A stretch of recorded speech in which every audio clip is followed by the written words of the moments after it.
या लेक्चरमध्ये 2011 पासून ते 2024 पर्यंत जेवढे काही PYQ विचारलेले आहेत, आयोगाने विचारलेले आहेत, ते सर्व आपण याच्यामध्ये कव्हर करणार आहोत. आता हे पहिलंच लेक्चर आहे. पहिले आपण बायोलॉजी पासून सुरुवात करू.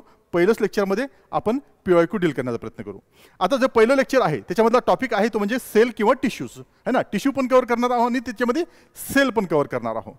ही जी काही सेल आहे हे सेलवर आयोगाने वारंवार क्वेश्चन विचारलेले आहेत है ना. मग ते जे काही जेवढे क्वेश्चन्स आहेत ते इथं मी कव्हर करणार आहे. हा आता पहिलाच क्वेश्चन आहे. आता हा जो क्वेश्चन आहे, आता मी जेवढे क्वेश्चन गेले हे तुम्हाला सहज डील होऊन जातील. आता मानवी शरीरातील सर्वात लांब पेशी कोणती आहे है ना. लांब पेशी कोणती आहे सांगा मला आता है ना. ओहम कशी आहे, ही कशी आहे, ही मोठी आहे. सर्वात मोठी सेल कोणती आहे, ओहम आहे है ना. स्पर्म कशी आहे, ही सर्वात छोटी आहे, ही छोटी आहे, सर्वात छोटी आहे. सर्वात लांब कोणती आहे, ही नर्व सेल आहे, ही सर्वात लांब आहे है ना. हिचा काही रोल इथं नाही आहे. ठीक आहे, ही साधारण आहे. नर्व सेल सर्वात लांब आहे. सर्वात मोठी कोणती, ओहम. सर्वात छोटी स्पर्म. सर्वात लांब कोणती आहे, नर्व सेल आहे. ठीक आहे. मानवी शरीरातील सर्वात मोठी पेशी कोणती आहे, हे अंडाशय आहे, स्त्रीच्या अंडामधली आहे ना. मानवी शरीरातील सर्वात लहान पेशी कोणती आहे, स्पर्म आहे, पुरुषाच्या ह्याच्यातलं स्पर्म आहे. मानवी शरीरातील सर्वात लांब कोणती आहे, नर्व सेल, त्याला न्यूरॉन्स म्हणतो. मज्जा तत्वमध्ये हे आपल्याला पाहायला मिळतं, अशी आहे. स्पर्म, एग्ज आणि न्यूरॉन्स ह्या 3 सेल आहेत. ही सर्वात लांब आहे, ही सर्वात मोठी आहे, ही सर्वात छोटी आहे. ठीक आहे, एवढं क्लिअर आहे. एवढं क्लिअर असलं पाहिजे. पेशीचं नाव कोणत्या शास्त्रज्ञाने प्रथम वापरलेलं आहे है ना. मी तुम्हाला एक्झाम्पल सांगितलं आहे. कोण आहे, रॉबर्ट हुक नावाचा जो आहे सायंटिस्ट. कोण आहे, रॉबर्ट हुक जे आहेत यांनी, रॉबर्ट हुक जे आहेत यांनी हा जो पहिले सेल आहे, हा सेल जे नाव आहे हे कोणी दिलेलं आहे, सेल नाव हे पहिले रॉबर्ट हुक या व्यक्तीने दिलेलं आहे. ठीक आहे. जगदीशचंद्र बोस यांनी काय केलेलं आहे, जे प्लांट आहे, प्लांटमध्ये इरिटेशन होते हे शोधण्याचं काम कोणी केलं आहे, जगदीशचंद्र बोसने केलं आहे. रॉबर्ट हुकने काय केलेलं आहे, सेल हे नाव दिलेलं आहे. सोबतच रॉबर्ट ब्राउन काय आहे, यांनी न्यूक्लियस शोधलेला आहे. आणि गॉल्गी काय आहे, यांनी गॉल्गी जे आहेत, गॉल्गी ॲपरेटस, यासाठी यांना नोबेल पण मिळालेलं आहे. यांना नोबेल पण मिळालं. यांनी गॉल्गी ॲपरेटस, जे गॉल्गी बॉडी आहे, गॉल्गी ॲपरेटस, ते शोधण्याचं काम कोणी केलं, कॅमेलो गॉल्गी, त्याच्याच नावाने ते ठेवलेलं गेलं आहे. ठीक आहे. मग ह्या 4ही गोष्टी तुम्ही तिथं लक्षात ठेवल्या पाहिजे. त्याच्यानंतर हे बघा, जगदीशचंद्र बोस काय केलेलं आहे, वनस्पतीमध्ये जे काही इरिटेबिलिटी, उत्स्फूर्त हालचाली ज्या आहेत है ना, उत्स्फूर्त जे हालचाली आहेत त्यांना सिद्ध करणं, इरिटेबिलिटी जे आहे त्याच्यासाठी कोणी काम केलेलं आहे, या व्यक्तीने केलेलं आहे, जगदीशचंद्र बोसने है ना. भारतीय शास्त्रज्ञ आहेत है ना. त्याच्यानंतर कोण आहे, कॅमेलो गॉल्गी यांनी काय केलेलं आहे, इटालियन शास्त्रज्ञ आहेत. त्यांनी 1898 मध्ये गॉल्गी ॲपरेटस, गॉल्गी बॉडी या पेशी अवयवाचा शोध लावलेला आहे, जे ऑर्गॅनल्स आहेत त्याचा शोध लावला. त्यासाठी त्यांना 1906 मध्ये नोबेल प्राइज पण मिळालेलं आहे. त्याच्यानंतर कोण आहे, रॉबर्ट हुक आहेत, हे आहेत रॉबर्ट हुक है ना. हे कोण आहे, जगदीशचंद्र बोस आहेत. कॅमेलो गॉल्गी कोण आहेत, हे आहेत. रॉबर्ट हुक कोण आहेत, हे आहेत. रॉबर्ट हुक यांनी केलं, इंग्रज शास्त्रज्ञ आहेत. 1665 मध्ये त्यांनी मायक्रोग्राफी या पुस्तकात कॉर्क, झाडाच्या सालेपासून जो तयार करणार आहे त्याचा अभ्यास केला आणि त्याला सांगितलं काय आहे, हे जे काय कॉर्क आहे हा कशापासून बनलेला आहे, हा सेल्सनी बनलेला आहे. म्हणून सेलचं जो खोज आहे त्या व्यक्तीने केलेला आहे. पहिला शब्द दिलेला आहे. लहान खोली है ना, कोठडीसारखी रचना असे नाव दिलेले आहे. त्यालाच त्यांनी काय म्हटलेलं आहे, सेल म्हटलेलं होतं. हे लक्षात ठेवलं पाहिजे. त्याच्यानंतर रॉबर्ट ब्राउन नावाचा एक व्यक्ती आहे, हा आहे है ना. हा ब्रिटिश वनस्पती शास्त्रज्ञ आहे. 1831 मध्ये तो काय म्हणते, त्यांनी केंद्रक, न्यूक्लियस ही जी संकल्पना आहे या पेशी अवयवाचा शोध लावलेला आहे. कुणी, या रॉबर्ट ब्राउनने. तसेच त्यांनी ब्राउनियन मोमेंट, पेशीतील सूक्ष्मकणाचं अनियमित हालचाल यांनी शोधलेली होती. कुणी, रॉबर्ट ब्राउनने. ठीक आहे. मग हे 4 व्यक्ती तुम्ही लक्षात ठेवले पाहिजे. पेशीमधील डायडॅशना पेशीची ऊर्जा केंद्रक म्हणतात. आता हे सर्व आपण अभ्यासलेले आहेत है ना. ग्रीन प्लास्टिड्स म्हणजे काय आहेत, खूप सारे प्लास्टिड्स आहेत. ते ग्रीन प्लास्टिड म्हणजे काय आहे, तुमचं क्लोरोप्लास्ट आहे. क्लोरोप्लास्ट आहेत. क्लोरोप्लास्ट काय काम करतात है ना, प्रकाश संश्लेषण करून ऊर्जा, अन्न तयार करण्याचं काम कोण करतात, हे करतात. मग काय, पेशीमधील ऊर्जा तयार करण्याचं काम कोण करतात, ऊर्जा तयार करण्यासाठी. अन्न तयार करण्याचं काम कोण करतात, क्लोरोप्लास्ट करतात. अन्न तयार करतात. ऊर्जा करतात का नाही. रायबोझोम काय करतात, रायबोझोम mRNAचा यूज करून आणि tRNAचा यूज करून काय करतात, प्रोटीन तयार करतात, प्रोटीन सिंथेसिस करतात, हे लक्षात ठेवा. त्याच्यानंतर लायसोसोम आहेत, है ना. हे जे काही सेलमध्ये जे असणारे जे काही गार्बेज आहे त्याला डिस्ट्रॉय करण्याचं काम, है ना. सेलमध्ये जे काही काय म्हणतो आपण त्याला पचन करण्याचं जे काम आहे ते लायसोसोम करतात. मायटोकॉन्ड्रिया काय करतात, हे एटीपी जनरेट करण्याचं काम करतात. एटीपी 38 एटीपी, है ना. एटीपी जनरेट करण्याचं काम म्हणजे काय आहे, ऊर्जा निर्माण करण्याचं काम करतात. मग त्याला पॉवर हाऊस ऑफ सेल म्हणतात. याला काय म्हणतात, पॉवर हाऊस ऑफ सेल, याला पॉवर हाऊस ऑफ सेल म्हणतात. मग ऊर्जा केंद्र कोणतं आहे, तर हे आहे. ठीक आहे, हे लक्षात ठेवा. त्याच्यानंतर हे बघा इथं आहे, हे काय आहे, प्लास्टिड आहे, मायटोकॉन्ड्रिया आहे, हे रायबोझोम आहे आणि हे लायसोसोम आहे. ठीक आहे.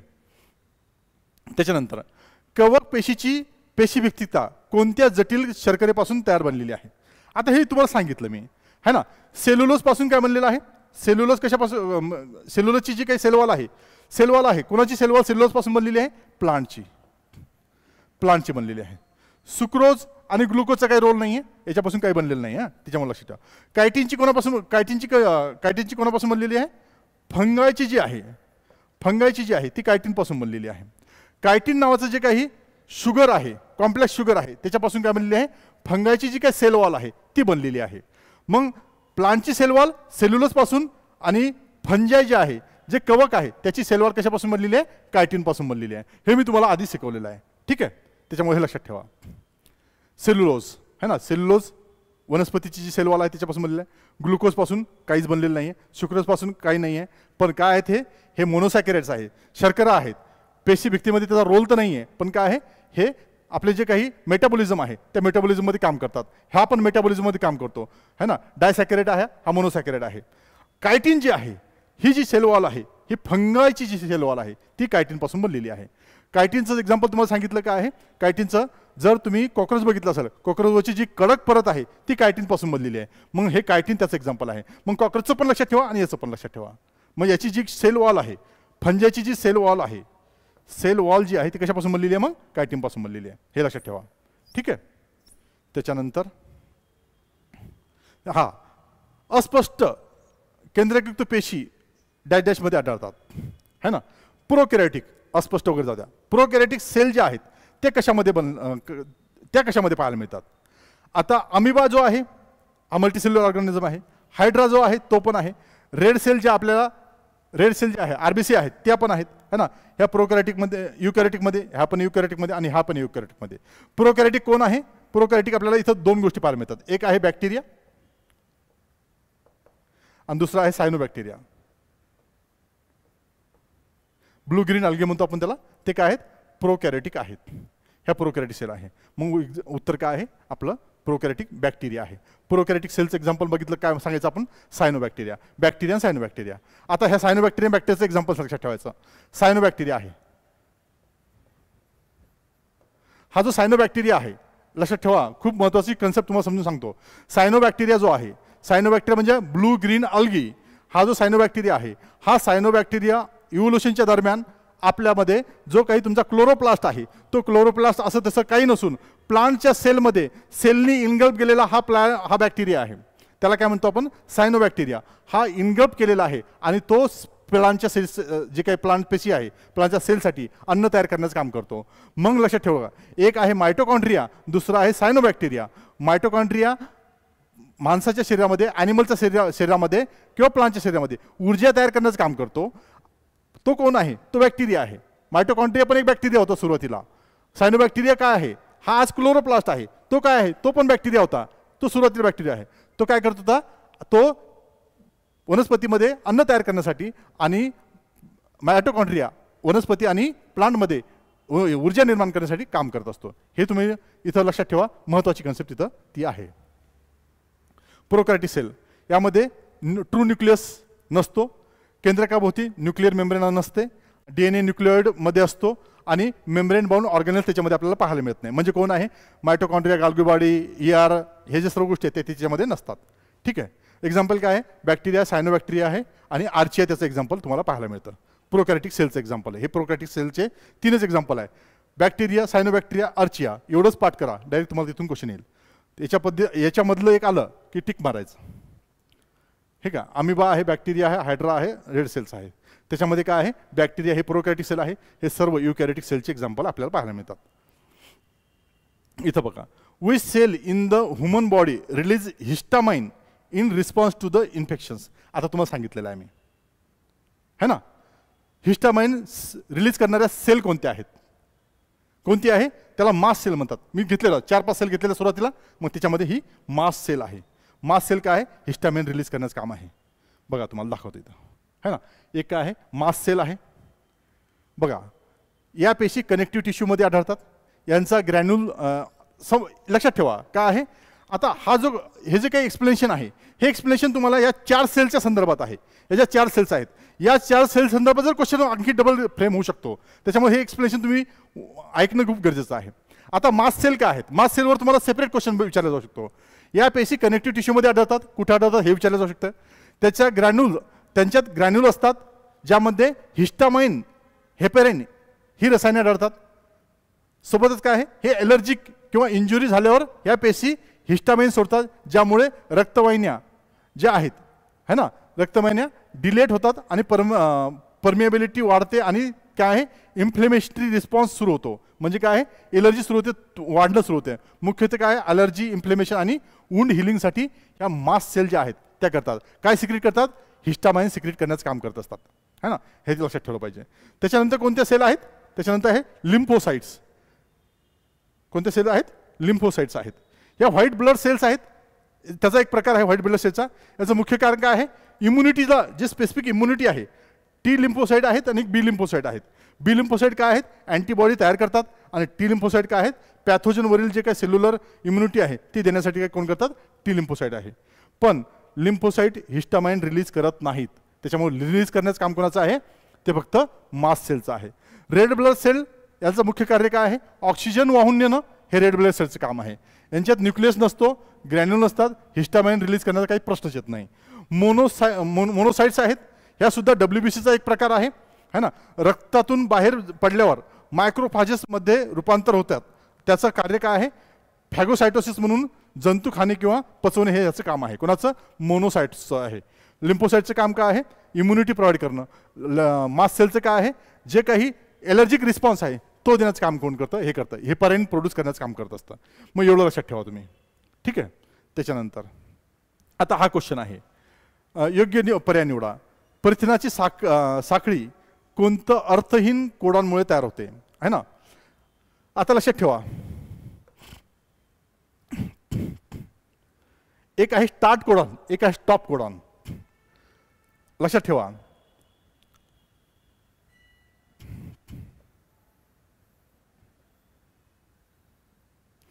हा आहे रायबोझोम.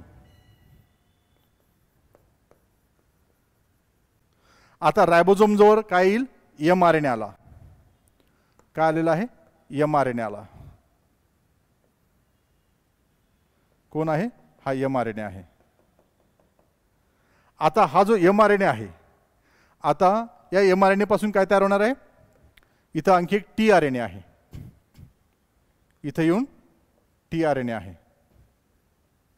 tRNA येऊन बसेल आणि त्याच्यापासून काय तयार होईल, याच्यापासून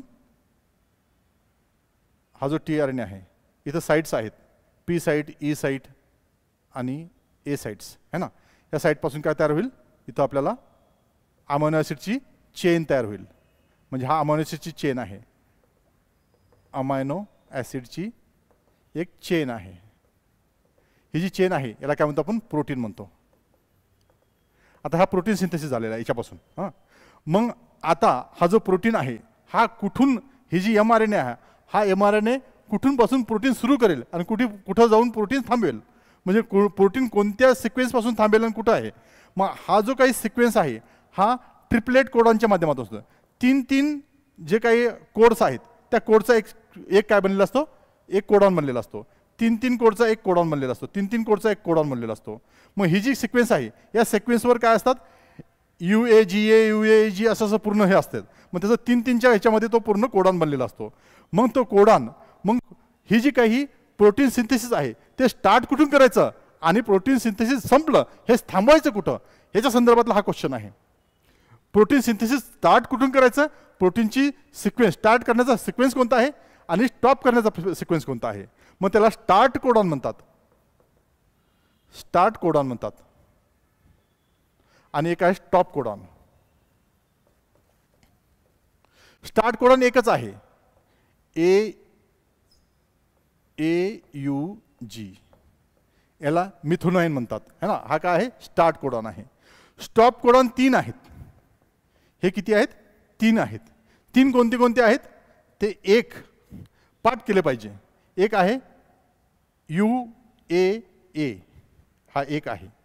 दुसरा कोण आहे, UAG आहे. तिसरा कोण आहे, तिसरा कोणता आहे, UGA आहे. हे 3 आहेत. आता हे 3 आपल्याला इथं कुठं पाहायला मिळतात ते बघा है ना.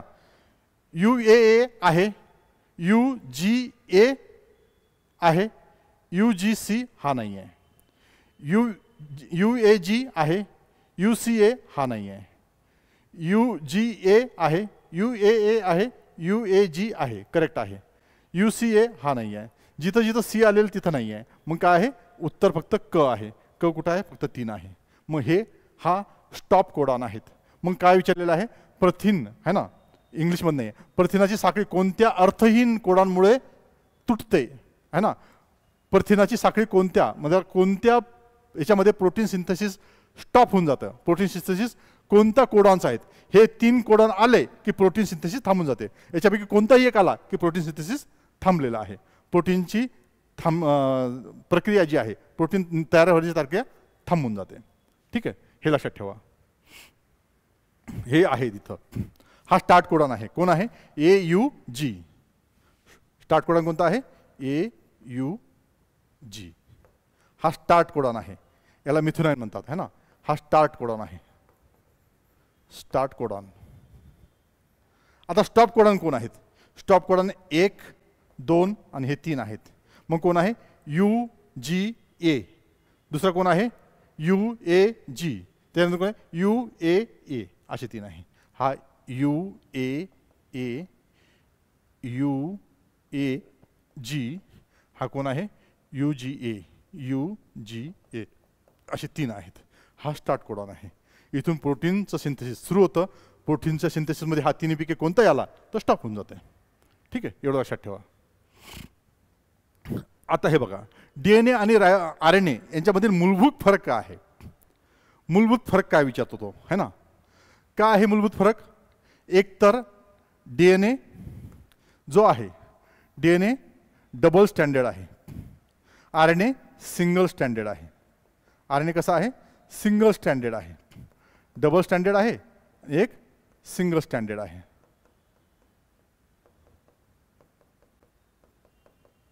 ओके. मग आहे का इथं शर्कऱ्याचा व नायट्रोजनचा बेसचा प्रकार, शर्कराचा व फॉस्फरसच्या आम्लाचा प्रकार, नायट्रोजन बेसचा प्रकार व फॉस्फरिक आम्लाचा प्रकार, शर्कराचा प्रकार ओके, नायट्रोजन बेसचा प्रकार ओके, आणि त्यातील धाग्याची संख्या एकावर किंवा 2 आहे ना. म्हणजे काय आहे, धागे इथं 2 आहेत, इथं एकच आहे. म्हणजे उत्तर काय असेल, 4 है ना. म्हणजे काय आहे, जे काही स्ट्रँड्स आहेत, DNAचे स्ट्रँड डबल स्टँडर्ड आहे, सिंगल स्टँडर्ड आहे. हां, इथं काय आहे, डिऑक्सिरायबोज शुगर आहे, इथं रायबोज शुगर आहे है ना. इथं काय जे काही बेसिस आहेत, ATGC आहे है ना. इथं टीच्या ठिकाणी इथं T आहे, इथं U आहे. मग या बेसिसवर काय आहे, हे डिफरन्शिएट इथं होतं. हे लक्षात ठेवलं पाहिजे. या पद्धतीने DNA काय आहे, हा RNA आहे. RNA मध्ये काय आहे, ग्वानिन आहे, ॲडेनाइन आहे, युरॅसिल आहे. सायटोसिन, ग्वानिन, ॲडेनाइन आणि युरॅसिल आहे. या युरॅसिलच्या ठिकाणी काय आहे, DNA मध्ये थायमिन आहे. मग काय, सायटोसिन, ग्वानिन, ॲडेनाइन आणि थायमिन आहे. ATGC म्हणतो आपण त्याला है ना. मग डबल स्टँडर्ड आहे, हा सिंगल स्टँडर्ड आहे. डिऑक्सिरायबोज आहे, हा रायबोज शुगर आहे, हा डिऑक्सिरायबोज शुगर आहे. ऑक्सिजन चोरलेला आहे, इथं ऑक्सिजन कंप्लीट आहे. मिओसिसमध्ये है ना, मिओसिसमध्ये मिओसिस आहे. आता हे मिओसिस आहे, हां, हे लक्षात ठेवा. हे मिओसिस आहे. मिओसिसमध्ये ही जी काही त्याची प्रोफेज 1 आहे, 1 आहे. या 1 मध्ये ही जी काही प्रोसेस आहे, याच्यामध्ये जे काही डिव्हिजन आहे, प्रोफेज 1 मध्ये जे काही डिव्हिजन आहे ते कशा पद्धतीने होतं हे सांगितलेलं आहे. म्हणजे काय आहे, कशा पद्धतीने ते जे काही डिव्हिजन आहे, प्रोफेज 1चं डिव्हिजन कशा पद्धतीने होते, कोणत्या कोणत्या फेजेसमध्ये होतं है ना. लिप्टोटीन, पॅचेटीन, झायगोटीन, डिप्लोटीन, डायकायनेसिस है ना. अशा पद्धतीने म्हणजे हे 4 आहेत है ना. म्हणजे कोणते आहे, एक लिप्टोटीन, दुसरा आहे पॅचेटीन,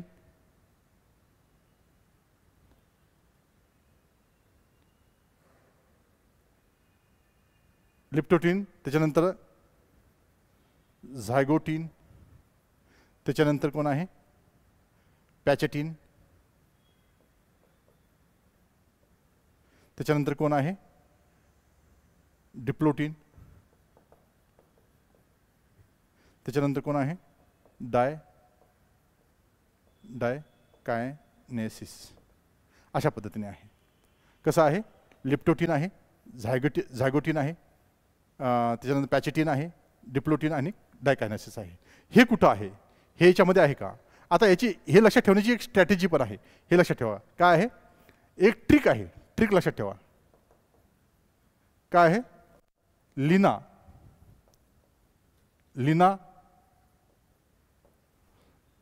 जरा पाणी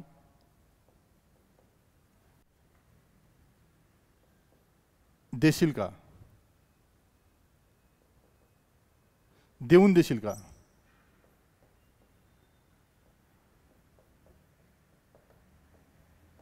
है ना. लिना म्हणजे काय आहे, लेप्टोटीन आहे. जरा म्हणजे काय आहे, झायगोटीन आहे. पाणी म्हणजे काय आहे, पॅचेटीन आहे. देशील का म्हणजे काय आहे, डिप्लोटीन आहे. देऊन काय आहे, डिप्लोटीन आहे. आणि देशील काय आहे, डायकायनेसिस आहे. लेप्टोटीन, झायगोटीन, पॅचेटीन, डिप्लोटीन आणि डायकायनेसिस म्हणजे उत्तर काय असणार आहे, हे 3 नंबरचं उत्तर असणार आहे. लिना जरा पाणी देऊन देशील का, असं लक्षात ठेवलं तर तुम्हाला हे जरा प्रोफेजचं पूर्ण लक्षात राहून जाईल. ठीक आहे, हे तुम्ही लक्षात ठेवा या पद्धतीने है ना. लेप्टोटीन, झायगोटीन, पॅचेटीन, डिप्लोटीन आणि डायकायनेसिस अशा पद्धतीने तुम्ही ते लक्षात ठेवा. आता त्याच्यानंतर नेरिसमध्ये आहे. हेट्रोनेरिसमध्ये मध्यवर्ती भागात जनन ग्रंथी विकसित होतात. त्या जनन ग्रंथी खंडास डॅश डॅश म्हणतात. त्याला इपिटोक म्हणतात. काय म्हणतात त्याला, त्याला म्हणतात इपिटोक. त्याला इपिटोक, अटोक आणि इपिटोक अशा 2 कन्सेप्ट आहेत. त्याच्यामध्ये ते इपिटोक आहे. बघा काय म्हणतात, नेरिस आहे, हा नेरिस आहे. हा जो पोर्शन आहे, हा वरचा जो पोर्शन आहे याला म्हणतात अटोक आणि याला म्हणतात इपिटोक. याच्यामध्ये या पोर्शनमध्ये काय होतं, या पोर्शनमध्ये जे काही तुमचे गोनॅड्स आहेत, इथं गोनॅड्स तयार होतात. इथं गोनॅड्स तयार होतात. इथं गोनॅड तयार होत नाही. म्हणजे सेक्शुअल रिप्रोडक्शन इथं होईल. मग हे लक्षात ठेवा. नेरिस हा एक ॲनेलिडा आहे, जंतू आहे है ना. आणि हेट्रोनेरिसिस फॉर्ममध्ये तयार होतो. प्रोजोत्पन्नाच्या वेळी तो जे काही नेरिस आहे त्या फॉर्ममध्ये तयार होतो. यामध्ये शरीराचे 2 भाग होतात. एक आहे अटोक आणि दुसरा आहे अपिटोक. हा वरचा अटोक आहे, दुसरा अपिटोक आहे. जो पुढील पार्ट आहे, जो काही अँटेरियर पार्ट आहे, तो सामान्यतः अप्रजननशील आहे. त्याच्यामध्ये रिप्रोडक्शन होत नाही. दुसरं जो अटोक आहे, मागील जो पोस्टेरियर भाग आहे, या पोस्टेरियर भागामध्ये गोनॅड विकसित होतात है ना. प्रजननासाठी रूपांतरित होऊन गोनॅड्स विकसित होतात. गोनॅड्स कुठे होतात, गोनॅड्स इथं तयार होतात. मग याला काय म्हणतात, एपिटोक असा पार्ट म्हणतात त्याला. हे लक्षात ठेवलं पाहिजे. अशा टाईपचे क्वेश्चन तो आयोग विचारतो. बियामध्ये कडक कवचामध्ये कोणत्या ऊती आढळतात. आता लक्षात ठेवा, हा क्वेश्चन मी तुम्हाला सांगितलेला आहे है ना. एक आहे बियामध्ये, हा पहिला आहे, हा दुसरा आहे, हा तिसरा आहे. जो कडक पार्ट आहे हा आहे, त्याला काय म्हणतो आपण, स्क्लेरन कायमा म्हणतो. काय म्हणतो आपण त्याला, स्क्लेरन कायमा म्हणतो. हे लक्षात ठेवलं पाहिजे. ठीक आहे, या पद्धतीने इथे दिलेलं आहे. स्क्लेरिंग काय म्हणजे काय, वैशिष्ट्य काय, मृत पेशी जाड लिग्नाइनयुक्त भिती आहेत, है ना. कार्य काय आहे, कणखरपणा, आधार देणं, नारळाचं कवक आहे किंवा बीज कवक जे सीडकोट आहे ते त्यांनीपासून बनलेलं आहे. ठीक आहे, ह्या टिश्यू आहेत. एक आहे पॅरेनकायमा, आतमधला गाभा आहे. क्लोरेनकायमा त्याच्या वरची परत आहे. स्क्लेरेनकायमा काय आहे, वरची तुमचं जे काही साल आहे ती साल म्हणजे काय आहे, जे कडक भाग आहे बियांचा तो कडक भाग आहे तो काय आहे, स्क्लेरेनकायमा आहे. त्याचं उत्तर काय असणार आहे, क्लेरेनकायमा असणार आहे. मग या पद्धतीने हे जे काही सेलवरचे जे क्वेश्चन्स आहेत ते सेल आणि टिश्यूवरचे क्वेश्चन मी इथं कव्हर केलेले आहेत. त्याच्यानंतरचं जे आहेत है ना, स्टेप बाय स्टेप आपण हे सर्व कव्हर करण्याचा प्रयत्न करू. थँक्यू, धन्यवाद.